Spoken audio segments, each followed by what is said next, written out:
अच्छा जी, नंबर 8 पे एक सवाल हमसे हो सकता है, टेल अस टील नहीं sorry tell us about your top professional achievements, या अचीवमेंट्स का पूछते हैं। तो देखें, अब ये तो नहीं है ना कि भाई हर कोई प्रोफेशनल बंदा हो। अब फ्रेश ग्रेजुएट भी हैं, जिससे आप में से बहुत से लोग फ्रेश ग्रेजुएट्स हैं। तो अब यहाँ पे आपने अपनी अचीवमेंट्स बतानी है, ठीक है। कि मतलब वो क्या कह रहे हैं कि आप हमें अपनी सबसे बड़ी अचीवमेंट्स बताएं कि आपने अभी तक मतलब क्या क्या अचीव किया है। तो अगर तो देखें, अब आप फ्रेश ग्रेजुएट हैं या नहीं हैं, लेकिन आपने एजुकेशन में आप बहुत टॉप किया था या बहुत अच्छी आपने डिस्टिंक्शन ली थी, तो वो आप बता सकते हैं कि भाई मैंने एजुकेशन में ये डिस्टिंक्शन ली थी, ठीक है। डिस्टिंक्शन।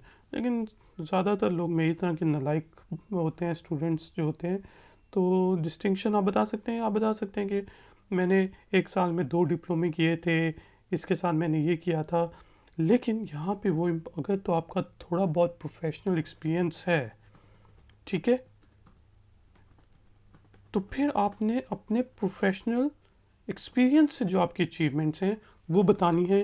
कि मैंने एक दफ़ा लेट सपोज सेल्स की जॉब है, तो मैंने अपनी जो कंपनी के इस रीजन की सेल्स थी वो अप टू 60% बढ़ा के 2 मिलियन